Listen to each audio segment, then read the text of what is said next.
Welcome to the story. Don't forget to like, subscribe and support me.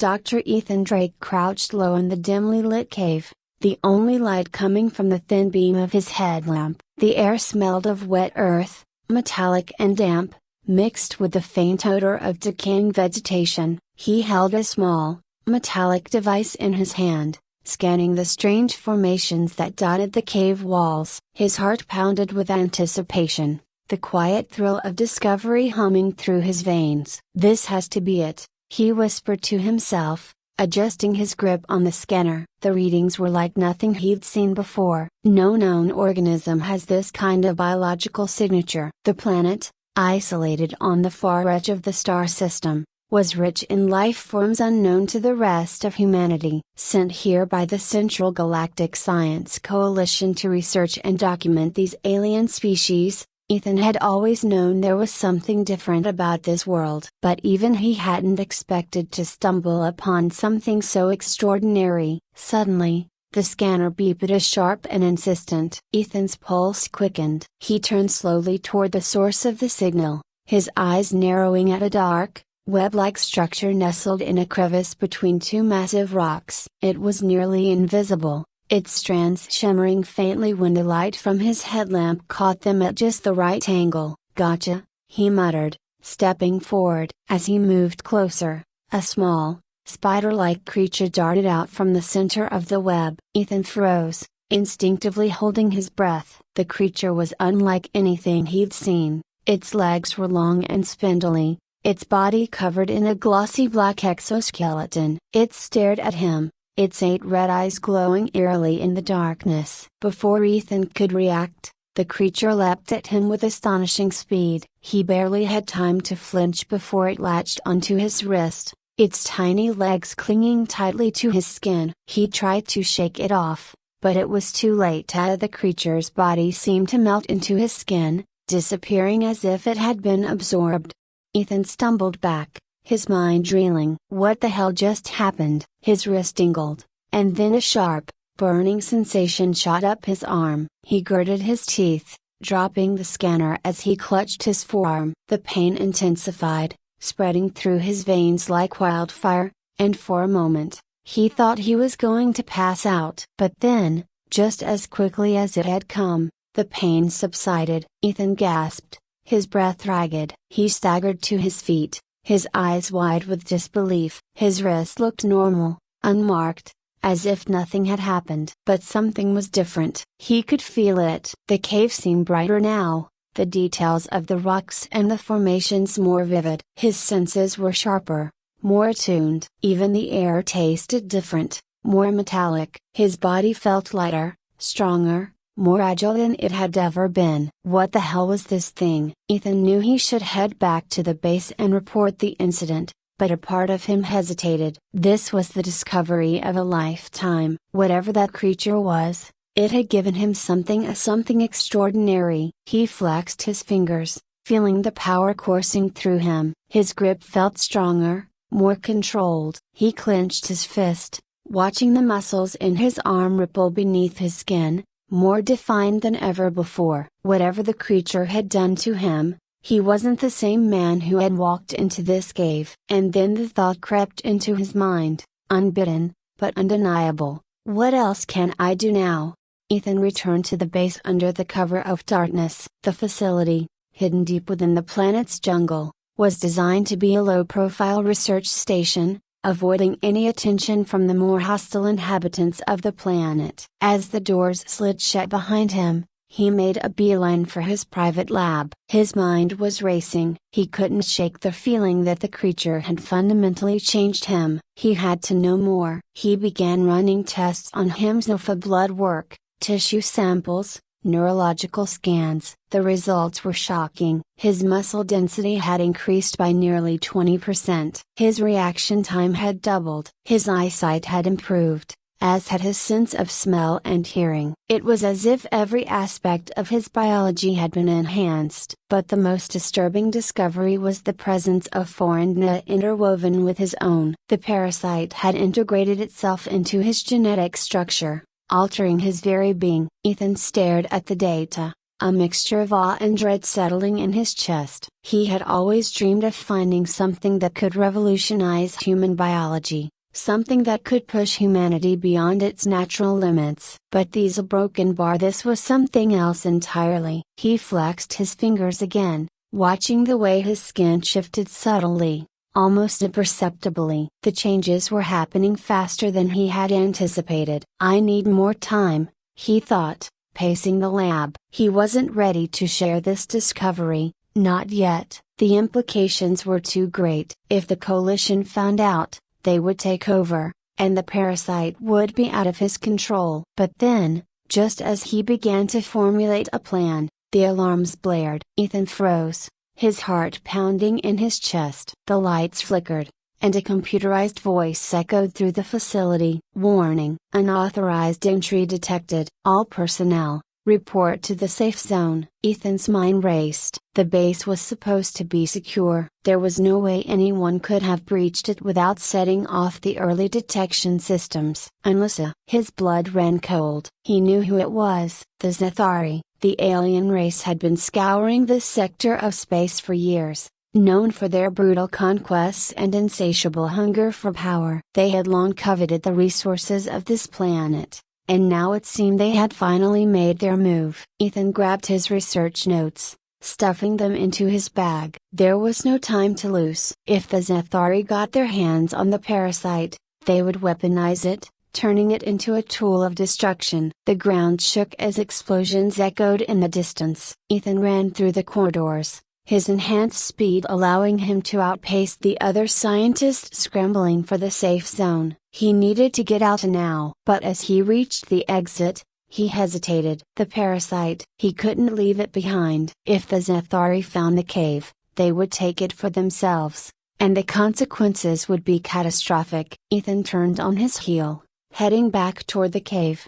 The jungle was ablaze with gunfire and energy blasts as Ethan made his way through the dense foliage. The Zathari had already begun their assault, their forces advancing quickly toward the base. He could see their sleek, metallic ships hovering in the distance, their engines glowing with an otherworldly light. Ethan's heart pounded in his chest, not just from the danger but from the raw power coursing through his veins. Every movement felt more precise, more controlled, as if the parasite had unlocked a deeper, more primal part of his mind. He reached the cave, his breath ragged, and descended into its depths once more. The webs were still there, untouched, shimmering faintly in the dim light. But the creature that had infected him was gone. Ethan felt a strange pang of disappointment. He had hoped to study it further, to understand more about what it had done to him. But there was no time. The Zathari would be on him any moment. He turned to leave,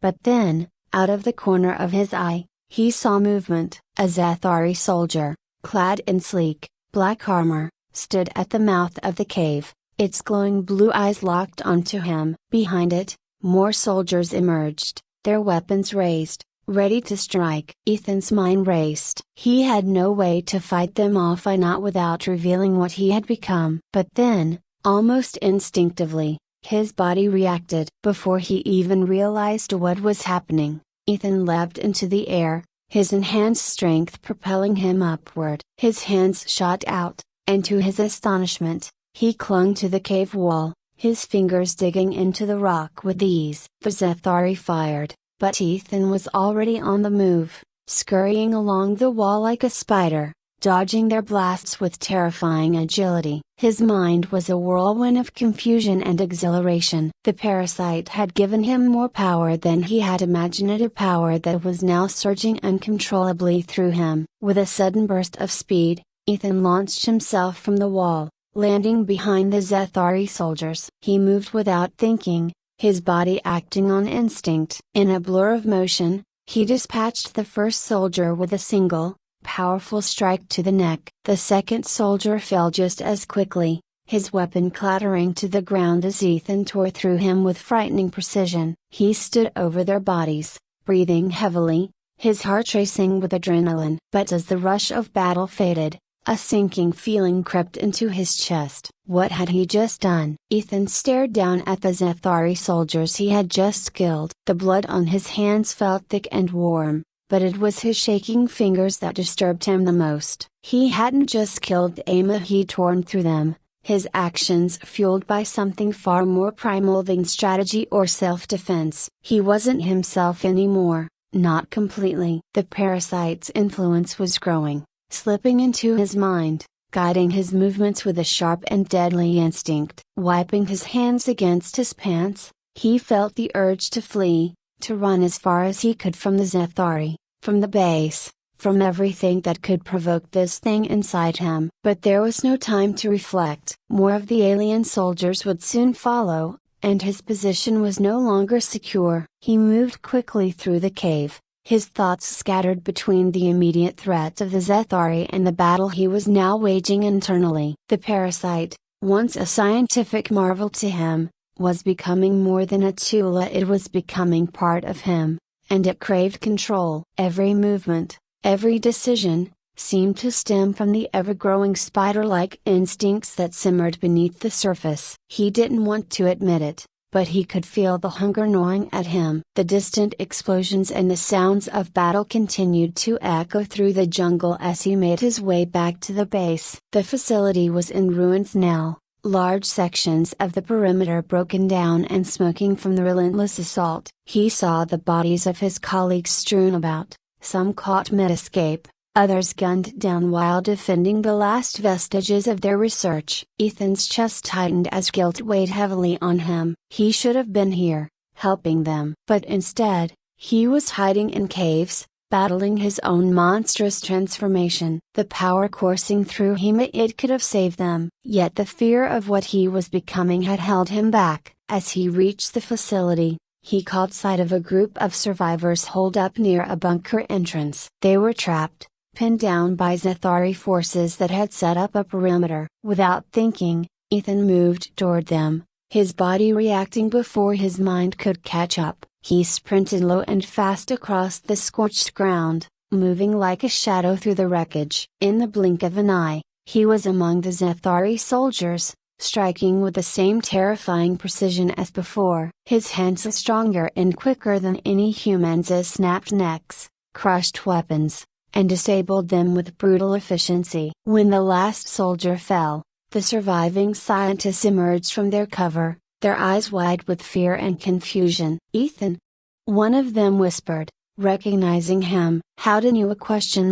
But he didn't answer. He couldn't. The instincts were still there, lurking just beneath the surface, waiting for the chance to take over again. He looked at his bloodied hands, realizing just how far he'd already crossed the line. Without another word, he turned away from them, his mind racing with thoughts of how he could stop the transformation before it was too late.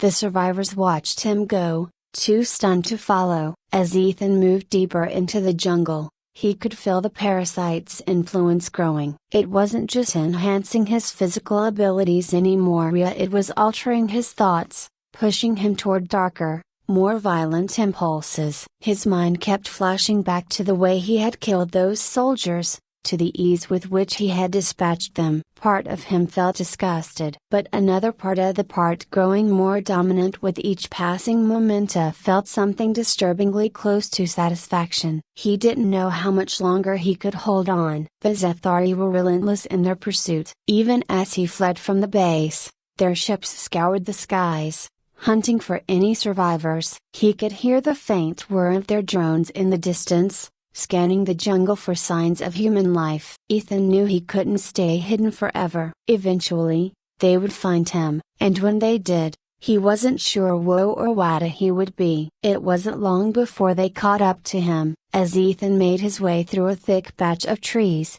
a sharp, mechanical sound sliced through the air. A drone, hovering above the canopy. Ethan's body tensed, his senses sharper than ever. He could hear the faint hum of its engines, the subtle shift in the air as it passed overhead. He had seconds to react before it alerted the rest of the Zethari forces. Without thinking, Ethan leapt into the nearest tree, his hands and feet gripping the bark with a strength that should have been impossible. He scaled the tree in seconds, moving with the effortless grace of a predator. The drone whirred just above him, scanning the jungle floor for signs of movement. Ethan crouched low on a branch, waiting for the right moment. Then, with a sudden burst of speed, he launched himself into the air, his hand latching onto the drone's sleek, metallic surface. The machine jerked violently, trying to shake him off, but Ethan's grip was ironclad. With a quick twist, he ripped open its casing, exposing the delicate circuitry inside. One final blow, and the drone plummeted to the ground in a shower of sparks. He landed silently on the forest floor, the adrenaline still pulsing through his veins. But as the rush of victory faded, the familiar sense of unease returned. That wasn't him up 3, that was the parasite. It was growing stronger, its influence on him undeniable. He needed to find a way to control it, to keep it from taking over completely. But how? As he pondered his next move, Ethan heard a distant rumbly, a Zethari transport, no doubt alerted to the drone's destruction. His time was running out. He needed to get as far away from the Zethari forces as possible, and fast. But with the parasite inside him growing stronger, every second was a battle between survival and control. The jungle stretched on ahead of him, vast and unforgiving. Ethan knew that if he didn't find a solution soon, he wouldn't just be fighting the Zethria, he'd be fighting himself. He pushed on, his enhanced body allowing him to move quickly and quietly through the dense foliage. But the further he went, the more the lines between man and parasite began to blur. His thoughts became fragmented, flashes of primal instincts mixing with his own reasoning. Hunger, strength, power. The parasite was feeding him these thoughts, urging him to embrace its gifts, and with every step, it became harder to resist. Suddenly, Ethan heard something that stopped him in his tracks. The faint sound of voices, human voices. He crept closer, his heightened senses guiding him through the trees until he reached a small clearing. There, huddled together in the center of the clearing, was a group of survivors, scientists and soldiers, bruised and battered, but alive. His heart ached at the sight of them. These were his people, the ones he had sworn to protect. But as he watched from the shadows, he felt the parasite stir within him, its hunger growing. It didn't see them as people, it saw them as prey. Ethan gritted his teeth, fighting back the urge to attack. He wasn't a monster, he wouldn't let the parasite turn him into one. But as the seconds ticked by, the battle inside him grew fiercer. He stepped forward, his body tense with the effort of maintaining control. The survivors looked up, their eyes wide with fear and hope. "Dr. Drake?" one of them asked, her voice trembling. "Is it really you?" Ethan nodded, though his throat felt tight. He could feel the parasite's influence growing stronger by the second, but he forced himself to stay calm. He couldn't afford to lose control now, and not when they needed him most. "We need to move," he said, his voice low and steady. "The Zethari are close." The survivors nodded, too desperate to question him. They gathered their belongings quickly, falling in line behind him as he led them through the jungle. Every step was torture, the parasite's instincts whispering in his ear, urging him to give in, to let go. But Ethan held on, clinging to the last remnants of his humanity with every ounce of strength he had left. As they made their way through the dense foliage, Ethan kept his senses on high alert, scanning for any sign of Zethari forces. He could feel the tension in the group behind him, their fear palpable in the air. But what frightened him most was the realization that they weren't just afraid of the Zethria, they were afraid of him. And in a way, they were right to be. The jungle began to thin, the trees giving way to a rocky outcrop overlooking the valley below. In the distance, Ethan could see the Zethari ships, their sleek, metallic hulls gleaming in the fading light. They were regrouping, preparing for another assault. But as he watched them from his vantage point, a new thought crept into his mind, an idea so dangerous, so reckless, that it took his breath away.